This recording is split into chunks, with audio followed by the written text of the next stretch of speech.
Hello YouTube fans, here again. And because I'm talking about my video nasty still, why not this one? That being the last house at the edge of the park. That's right, the last house on the edge of the park. Now, some people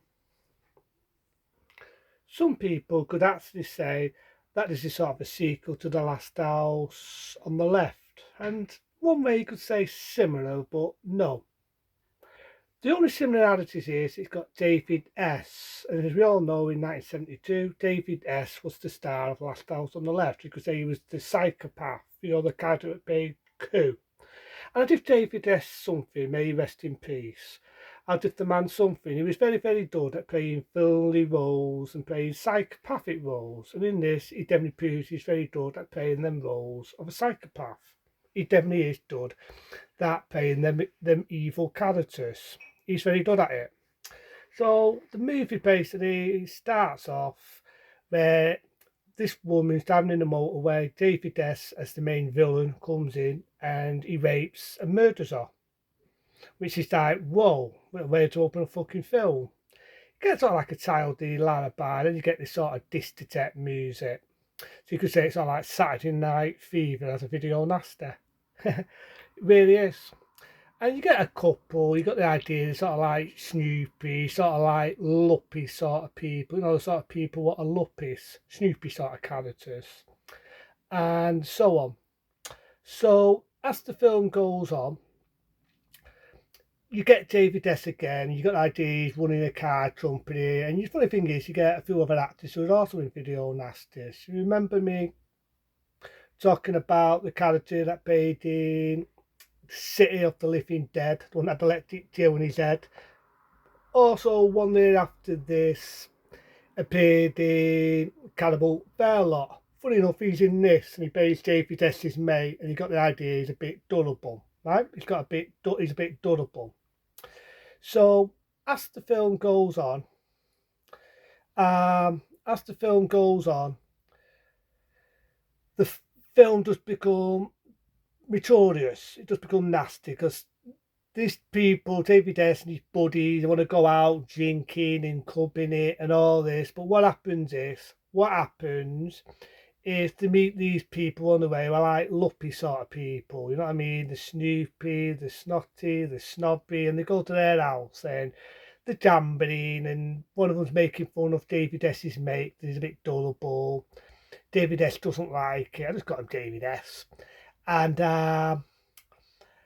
they try to rip them off playing cards. David S figures that out, and that's when they become nasty. And all these luppy sort of people are pissing on. You get one dude, like pretty with the makeup on, like attractive looking, if you think you've seen her before. Funny enough, she also appeared in Cannibal Fairlock. That's right, she appeared in Cannibal Fairlock as well. So as the film goes on, there's a lot of rape in this, a lot of really brutality, a lot of scenes where David's whacking people with his torch, and all this. Got one girl, nice to look at. They got the idea that David has his fancies on. There's a bit of bonking halfway through the fucking film, so they go on. But when the film hits a notch, because there's this one girl, right? This one girl who comes in it, and what happens is they get the girl, right? They get the girl, and he gets her. He gets a 6 volt saver, and he cuts it here, there, everywhere. I mean, he really makes a mess out of this poor girl, and his mate tries to get him out of it. Tries to tell him, "Don't do it, don't do it." And by accident, he gets caught. But then they get the upper hand. One of the lads who he battered halfway through the film gets it done, right? And this is a bit of a twist because it's not just a typical rape film, which just shows rape for the softer audience. It does have a story to it because they shoot David, they all shoot him, but honestly, the scene where they shoot him, you could go make a cup of coffee, a cup of tea, have a beer, whatever, and it's that fucking long. I could draw a fucking beard watching this scene. I literally could draw a fucking beard. It takes about half an hour for them to shoot him and kill him. So he falls in the pool, you get the same nursery rhyme, got the idea his mate's bleeding to death, and basically it's end of movie. end of fucking last house at the end of the park. But you do find a twist in it because you find out halfway when David S is bleeding and he's dying, one of them announces it was my sister you raped and murdered. So that left the bit in the opening. So like I mean, it's not just a typical sock for sock film. So I will have to film that. My only issues is how the fuck did this guy knew it was David S. What did that to his sister, raped and murdered her? How the fuck does he know that? Is he psychic? How the fuck does he know? But you know, I went along with it. It's a fucking film. And like I say, if you've ever seen the Dirt Out Cannibal Fair, or if anyone's ever seen the film, I mean, it's wasn't a lot to look at in the film. When she has makeup on, she gets dolled up. It's not a bad looking girl. There's a bit in it where she strips off. You know, I'm not being a pervert. I want to see naked women. I'll just watch fucking porn. Then I'm watching it for the film, right? And at the end of the day, it's only one where the guy out who paid in Cannibal Fairlock. This is the only one where you don't know if he lives or dies. And normally in films, he always gets killed. That is why I always call this actor the unlucky guy. I always call this actor the unlucky actor because he is. He's one of the most unluckiest characters going. But as the film goes on, he doesn't. You don't know if he lives or dies, and he's got the idea he's bleeding. And the girl who I just said, who appeared in Cannibal Fairlock, unlike the others, yeah, there's a bit where they made fun of the die. He's a bit durable, but I don't really mind her character. She doesn't seem as nasty as the other ones. The other ones, I didn't really give a shit. They lived, died, got shot, got cut, whatever, because they were all arrogant. They were all snooper. They all had horrible personalities, so I don't really give a shit. But saying that, the only one I do care about is the poor girl that gets cut up. The one I just said gets cut up with a slit throat slave. Or she's the only one I give a flying shit about. I sort of admit, I felt sorry for her. I felt sorry for the poor girl that got raped and murdered because nobody deserves that. Nobody.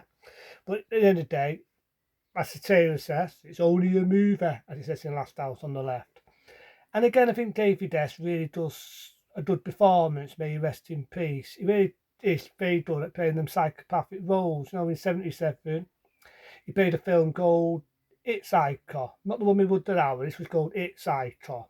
Very good film if you've never seen it. He really does play a good psycho in that and all. And as we all know, in Last House on the Left, he played a really, really evil, stummy character. And in this, again, he plays a sadistic, stummy character. But at the end, do I feel sorry for the people? No, because they were all snoopy, they were all stuck up and arrogant fuckers. It was just struck these people there for amusement, laughs and giggles. But saying that, you know, they got tortured, they didn't deserve that, they didn't get deserved what been done to them. But at the end, they cold bloodedly killed David S. It just makes me laugh how this lad knew that he did that to his sister. How the fuck does he know that? You know what I mean? How the fuck does he know that? But it is what it is. I went along with it. It's a movie at the end of the day, you know what I mean? It's a movie.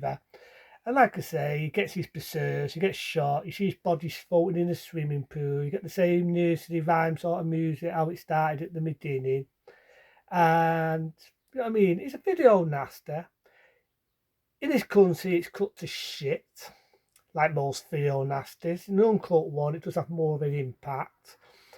If you don't like a lot of rape and brutality, you're definitely not going to like this film. But saying that, I do think it's a very well made film. It does deserve not to be caught. It does deserve to be in this country, none of this fucking censorship shit.